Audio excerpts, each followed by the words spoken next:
Hey everyone, welcome back to another video. In today's video, we're going to apply the rules of translations to ordered pairs, to points. And we're going to see if we can translate the points without really needing to look at a graph or without using an image. So let's go ahead and let's get this started.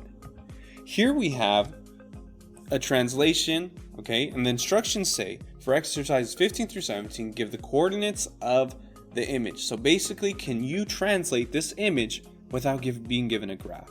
Okay, so for translations, here's how we do this. So here we have that the translation T, how do I know it's translations? Because they have the letter T. I can see that they want each point to move 3 to the right and down 1 space, okay? But they didn't give me an image. All they gave me were points. So the question is, how do I apply this to the points? Well, we need to do it for point A, B, and C.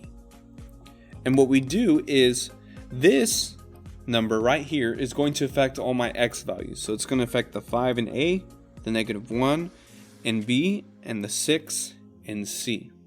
Okay. And then this -1 is going to affect the y values of each of those points. So that's going to be the 0 for A, the 2 for B, and the -3 for C. So that's what the translation actually affects. Now, the way that we actually apply it is by adding these two numbers together. So for example, let's go ahead and let's start with the x values. I'm going to add the 3 to the 5 on point A because it's going to move up 3 space or to the right 3 spaces, so 5 plus 3. So A prime would be 5 plus 3, that's 8. Now, what would be the y value? Well, we combine these other two, -1 and 0. -1 plus 0 is just -1, and this would be the location of A prime. Now we're going to do the same for B prime. Okay, same thing, we're going to add that 3 this time to the -1. So 3 plus -1 is 2, and 2 plus -1. Okay, now we're combining the 2 and the -1. You would get simply 1. And then lastly, we just need to apply this to C prime. C prime, again, we're going to do 6 this time plus 3. 6 plus 3 is 9. And -3 minus 1, that would get me, so again, -3 minus 1, that would get me -4.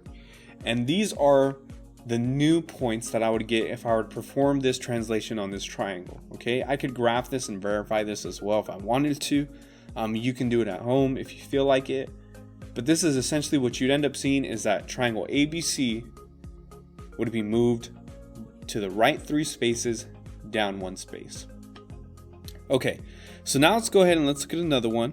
The other thing that's important when we talk about translations is the composition of rules. Okay, so what that essentially means, the word composition a lot of times means combining two different things.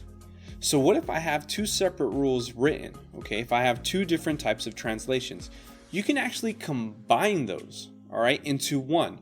Instead of, let's say one translation says move it up into the right 3, and then you're going to move it down into the left 4. Instead of doing two separate sort of rules, you can combine those two rules into one so that you just have to move your shape once. Okay, so let's go ahead and let's just look at what does it look like, how do they write it when there's two rules like that. And again, these are called compositions.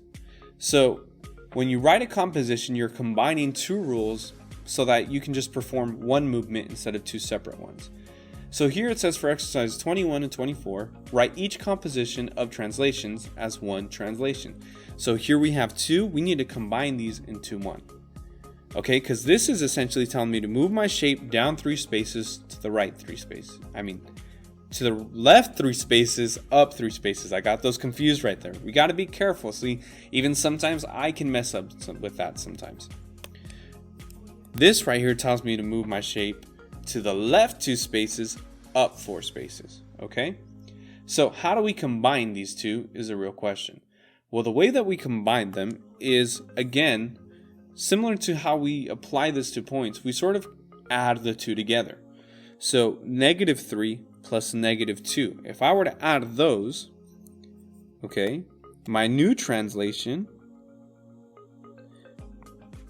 negative 3 plus negative 2 would get me negative 5. And then I do the same with the other values. 3 plus 4, that would get me 7. And that's how I sort of combine 2 into 1. We can do the same here for this next one. If you want to at home pause this video, do this next one first before I do it to check to see if you got it right. But I'm going to go ahead and go on to it. So if you want to try that, go ahead and pause it.